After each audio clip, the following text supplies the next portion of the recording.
Hey guys, how's it going? I'm Tyler Jones. This is the Mr. Jones Tattoo Podcast.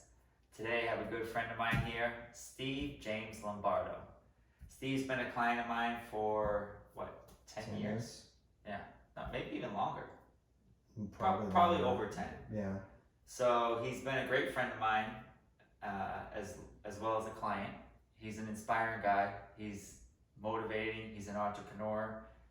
He is a hard worker. He's in great shape. He's 55? I'm just kidding. 49.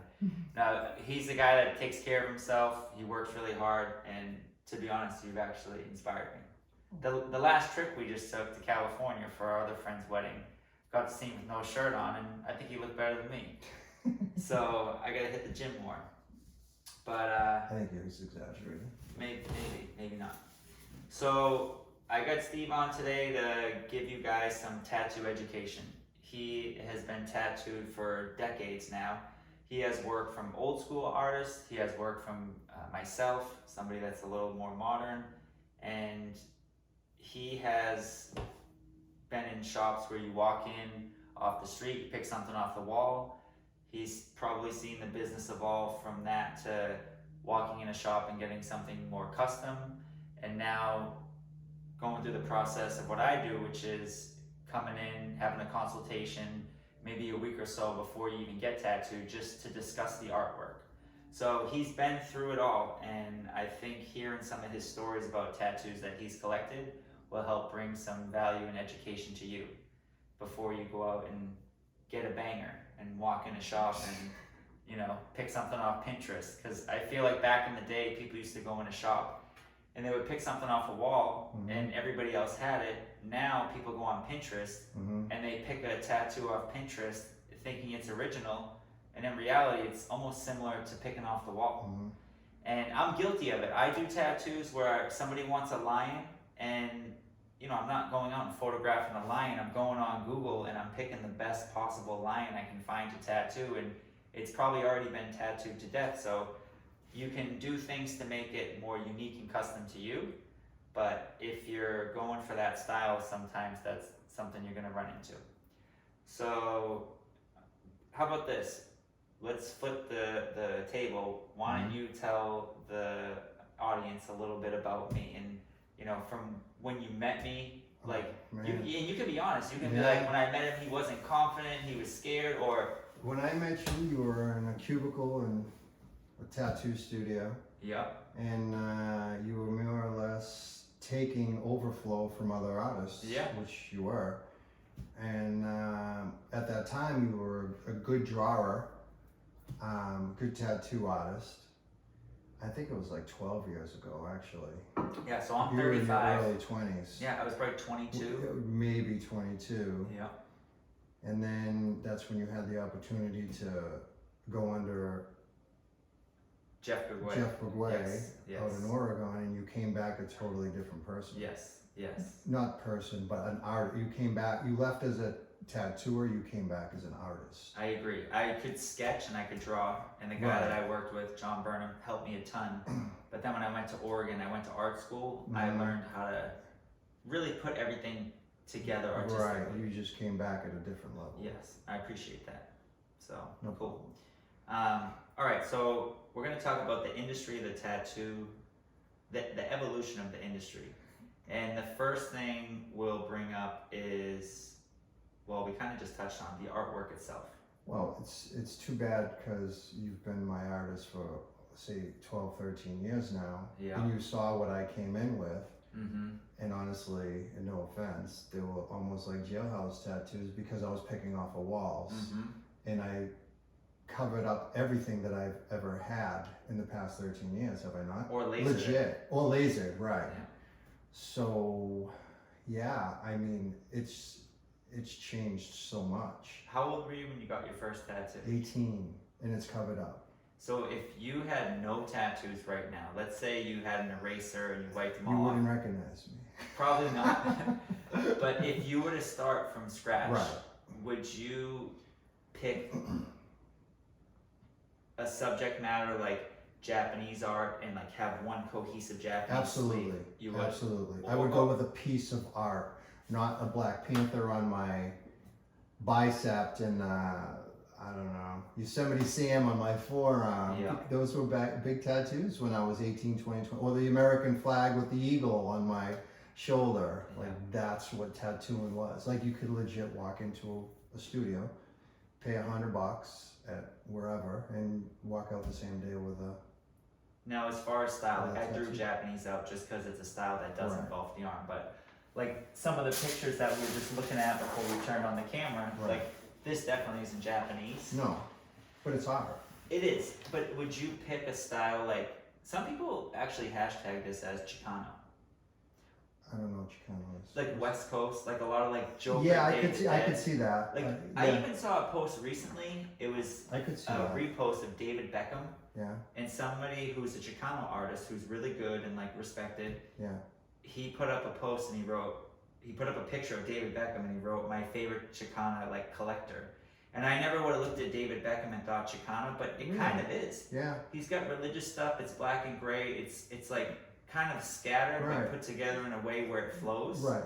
And there's tattoo artists out there who would look at David Beckham and be like, his work sucks, as in the ones he's wearing. But in reality, like he got it at a different time, and overall, it looks It like still a, looks good. like a good tattoo.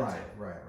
So, so to go back to style, would you actually jump on a Japanese sleeve, or would you pick something like this with more like selective images? Me myself probably selective images. Yeah. I think you know that Okay, as well. cool. I was just asking because the way that you had responded to the Japanese thing, like right Oh. away, you were like, yeah. So, all right, cool. So that's enough about the artwork. This next subject, it's a little sensitive to talk about on camera, and I've actually heard some other tattoo artists very recently talk about pricing Mhm. for tattoos, pricing for seminars, and it's not an insult to ask somebody how much a tattoo is if you're looking to get one. But if you open up with that question, like how much is a sleeve, sometimes I respond to people literally a lot in public. I've had Right. people go, how much is a sleeve? And before they can finish, I go, a lot. Right. And I try to cut them off with it because it's like, if that's your first question, probably not the right person. But who are you getting these questions from? Are they early 20, mid 20-year-olds, or are they 40 like me plus? Because think about it, us, like being 40 or older, Yeah. we're used to paying $300 at a tattoo parlor, walking in, picking something off the wall. We're not used to getting a piece of art, someone that actually spends a day or two drawing it before we get there, Yeah. you know, and then getting tattooed. So it all depends on who the questions are coming from. Someone in the early 20s, I could understand them not asking you that because they They're didn't fresh. live the world that I did. Okay. You know what I'm saying? See, this is the value of talking to you. I Because, know that. well, even the way my brain thinks, like I get caught up in my own world. Right. And it's funny because I've met people, whether it's, But it's not your fault. I mean, look at Jeff Bourguet by chance. I bet you nobody asked him how much it was when they walked in the door. I sure as hell didn't. Right. My mindset with him was I brought way more than what I thought, or I was prepared to spend a lot more than what I thought. Right. Because I would have thought it as an insult. Right. I see And what it's a you're saying. different level because I'm a tattoo artist, Mhm. so I feel like it's approached a little different. Mhm. I'm really lucky though, like most, if not all, the clients I have for sure in rotation, Right. they don't really. They don't ask. Some of Right. the older clients, as things have evolved, and it's mostly Mhm. the prices have gone up, not because of inflation of like the whole world. It's just the process It's a time. has changed. It's like people don't see. I see it when we've talked about this before because we're good Mhm. friends. I see your draw time, your setup time, your breakdown time. Yes, And that could be anywhere from 8 to 24 hours total, absolutely. where your client doesn't see Mhm. that's your time is valuable, Yes. you know? And that's why these videos help sharing this stuff. Okay, so I guess we kind of like touched on that enough, the pricing thing, without getting into details. And then the last thing I guess would be your relationship with the artist that you've been tattooed by, from when you first walked in and there's a guy like ripping a butt and taking smoke breaks. You're laughing because it's Smoke- probably true. Smoke breaks. They were smoking while they were tattooing. Which is maybe. crazy. They probably had gloves on. Well, right. Well, think about it like this too. When I first started getting tattooed, my first tattoo was at a tattoo party because Massachusetts wasn't legal. So they would legit sit at the kitchen table with a bud in their mouth or a beer in their hand tattooing. Yeah. Where now it's so sanitary, like Hopefully. in most cases, you know, where it's changed so much. You know, even if I walked into a studio back then, if I remember correctly, they were even smoking in the studio. Mm-hmm. If I came to New Hampshire and got tattooed. I've walked in tattoo shops a long time ago. Like, again, I'm 35 when I was 16, looking for a job at a shop. And I remember walking in a shop in Merrimack and there was ashtrays on the tables. Yep. And I still went in and looked for a job. Yeah. And that guy, I think he was willing to hire me at some point, but Yeah. overall, I just didn't get a good vibe. And the cigarettes, for me, were a big thing because I was already health conscious Right. at that point. Right. Not on the level that I am now, Yeah. but Yeah. cool. Well, those are a few good points that I want to touch on. And the last thing I would like to do is grab the camera and just do a quick walkthrough of the tattoos that you have. Mm-hmm. You don't have to show me your back piece or anything, Mhm. but just kind of show the evolution. And actually, I really want to show your kids' names because I Mhm. think that's really cool. Let me pick this up and come over here. All right, let's take a look. What do we got here? Mm-hmm. You want to explain your daughter's names and how they wrote them by hand? Well, let's And how we start waited with like this one. 4 years for one of them For to be able one of to them, write right. it? So this is my oldest daughter. When she was 5, she wrote her name on a piece of paper, and then I came in to you and you traced it. Did I do that one or did Burnham? I thought you did it, but I could be I wrong. may have. It's been so many years. And then, so I had to wait till my other daughter was 5, Yep. and she did the same thing. Cool. Right. And what do we got on your outer arms? We did some cover-ups here, right? Honestly, I don't even remember what was under them. To be honest with It's you, been so this long. one, yeah. I don't. Can I even see the remember. girl's face in the back of your forearm? That one looks really This good. one? Yeah. Yeah, that one reads well. Yeah. I mean, for having your arms kind of hairy Yeah. and spending a lot of time in the sun, your tattoos have held up really well. Pretty good. Yeah, the skull with the eye. Yeah. Steve loves the eyes, Yeah. as you can see. This is a cool tear out one. Yeah.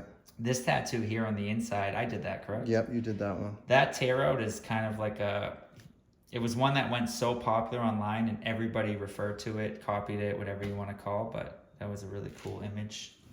And then Burnham did your forearm. This was the last one that he did, I think. Yeah. And then I bet this tribal is cover up an armband. Yep. Yeah. Yeah. So, cool. All right, guys. Well, that's it for that video. Thanks for tuning in. If you like it, leave a comment. If you have any questions or any input on what the next video should be about, please let me know. Thanks.